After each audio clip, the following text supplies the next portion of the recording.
Hi hello ನಮಸ್ಕಾರ ಎಲ್ಲರೂ ಹೇಗಿದ್ದೀರಾ? ಇವತ್ತಿನ ಈ ವಿಡಿಯೋದಲ್ಲಿ ನಿಮ್ಮ ಜೊತೆ ಶೇರ್ ಮಾಡ್ತಾ ಇದ್ದೀನಿ ಇನ್ಸ್ಟೆಂಟ್ ರವಾ ದೋಸೆ ಹೇಗೆ ಮಾಡೋದು ಅಂತ ನೋಡ್ಕೊಂಬರೋಣ. ತುಂಬ ಅಂದರೆ ತುಂಬ ಚೆನ್ನಾಗಿರುತ್ತೆ, ತುಂಬ ಕ್ರಿಸ್ಪಾಗಿರುತ್ತೆ.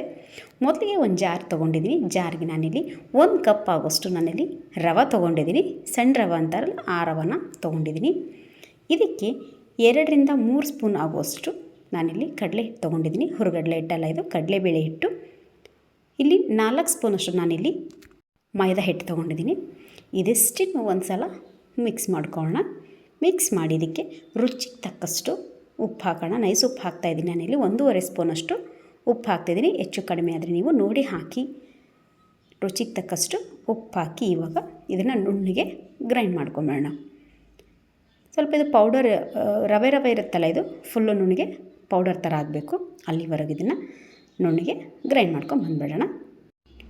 ಓಕೆ, ನೋಡಿ ಇಷ್ಟು ಫುಲ್ಲು ರವೆ ಇದ್ದಿದ್ದು ಫುಲ್ ಪೌಡರ್ ಥರ ಇದು ಗ್ರೈಂಡ್ ಆಗಬೇಕು. ಇವಾಗ ಒಂದು ಬೌಲ್ಗೆ ಹಾಕೋಣ ಇದನ್ನು ಸಪ್ರೇಟು.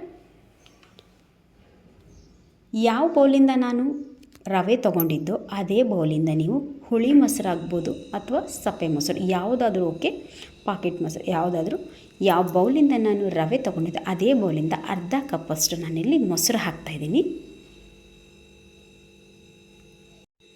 ಫಸ್ಟು ಈ ಮೊಸರಲ್ಲೇ ಒಂದು ಸಲ ಸರಿಯಾಗಿ ಮಿಕ್ಸ್ ಮಾಡ್ಕೊಂಬಿಡೋಣ. ಯಾಕೆ ರವೆ ಆಗೋದ್ರಿಂದ ಹೆಚ್ಚಾಗಿ ನೀರು ಹಾಕಿದರೆ ಇದು ಬೇಗ ಮಿಕ್ಸ್ ಆಗೋಲ್ಲ, ಗಂಟು ಹಾಗೆ ಉಳ್ಕೊಳುತ್ತೆ.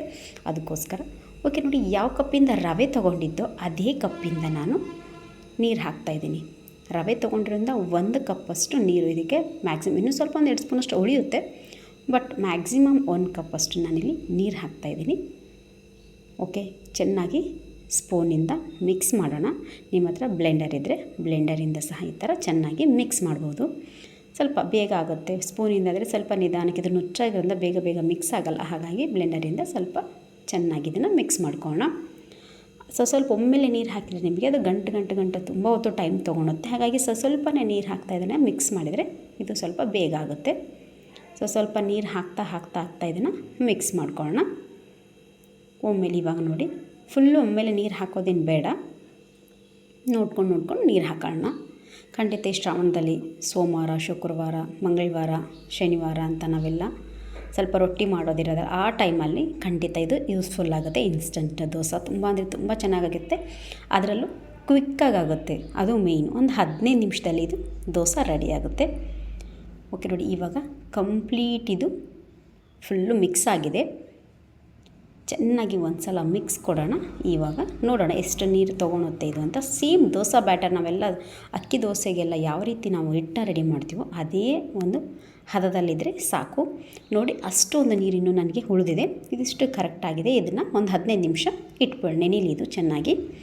ಓಕೆ, ನೋಡಿ ಇವಾಗ ಒಂದು 15 ನಿಮಿಷ ಆಗಿದೆ. ಇವಾಗ ನೋಡಿ ಚೆನ್ನಾಗಿ ನೆಂದಿದೆ. ಇದಕ್ಕೆ 1/4 ಸ್ಪೂನಷ್ಟು ನಾನಿಲ್ಲಿ ಸೋಡಾ ಹಾಕ್ತಿದ್ದೀನಿ, ಅಂದರೆ ಅಡುಗೆ ಸೋಡಾ ಹಾಕೋಣ. ಅದಕ್ಕೆ ಸ್ವಲ್ಪ ಮೇಲೆ ನೀರು ಹಾಕಿ ಇದನ್ನು ಮಿಕ್ಸ್ ಮಾಡೋಣ. ಪಕ್ಕದಲ್ಲಿ ದೋಸೆ ಹಂಚು ಕಾಯಕ್ಕೆ ಇಟ್ಕೊಂಡಿರಬೇಕಾದ್ರೆ ನಾವು ಸೋಡಾನ ಯೂಸ್ ಮಾಡಬೇಕು, ಅದು ವರ್ಕ್ ಆಗುತ್ತೆ. ಓಕೆ, ದೋಸೆ ಹಂಚು ಸಹ ಕಾಯಕ್ಕೆ ಇಟ್ಕೊಂಡಿದ್ದೀನಿ. ಸೈಡಲ್ಲಿ ದೋಸೆ ಹಂಚು ಕಾದಿದೆ. ದೋಸೆ ಹಂಚು ಫುಲ್ಲು ಹೈ ಫ್ಲೇಮಲ್ಲಿ ಇದನ್ನು ಕಾಸಬಾರ್ದು. ಕಾಸಿದ ಮೇಲೆ ತಣ್ಣಗಾಗಬೇಕು. ಸ್ವಲ್ಪ ಹಂಚಿಗೆ ಸ್ವಲ್ಪ ಎಣ್ಣೆ ಹಾಕಿಬಿಟ್ಟು ಒಂದು ಬಟ್ಟೆ ಇಲ್ಲ ಟಿಶ್ಯೂ ಪೇಪರಿಂದ ಚೆನ್ನಾಗಿ ಒರೆಸ್ಕೊಂಡು ಆಮೇಲೆ ನೀರು ಚಿಮ್ಕಿಸೋಣ. ಖಂಡಿತ ಇದು ಅಂಟ್ಕೊಳುತ್ತೇನೋ, ಎದ್ದೇಳೋ ಟೆನ್ಷನ್ನೇ ಬೇಡ. ಇಷ್ಟು ಈಸಿಯಾಗಿ ಎದ್ದೇಳುತ್ತೆ ಅಂತ ನೀವು ಬೇಕಾದರೆ ಟ್ರೈ ಮಾಡಿದ ಮೇಲೇ ಗೊತ್ತಾಗುತ್ತೆ.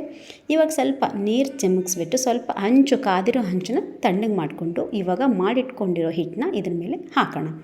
ಸೇಮ್ ದೋಸೆನ, ಮಸಾಲೆ ದೋಸೆ ಇದೆಲ್ಲ ಯಾವ ರೀತಿ ಮಾಡ್ತೀವೋ ಸೇಮ್ ಅದೇ ರೀತಿ ದೋಸೆ ನಾವು ಉದುರೆಯುತ್ತೆ ನೋಡಿ.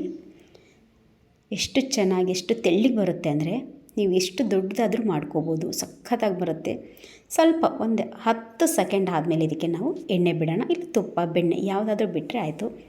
ಸ್ವಲ್ಪ ಎಣ್ಣೆ, ತುಪ್ಪ ಸ್ವಲ್ಪ ಜಾಸ್ತಿ ಬಿಟ್ಟರೆ, 1 ಸ್ಪೂನ್ಗಿಂತ 2 ಸ್ಪೂನ್ ಜಾಸ್ತಿ ಬಿಟ್ಟರೆ ತುಂಬ ಕ್ರಿಸ್ಪಿಯಾಗಿ ಸ್ವಲ್ಪ ಕಲರ್ಫುಲ್ಲಾಗಿ ಬರುತ್ತೆ.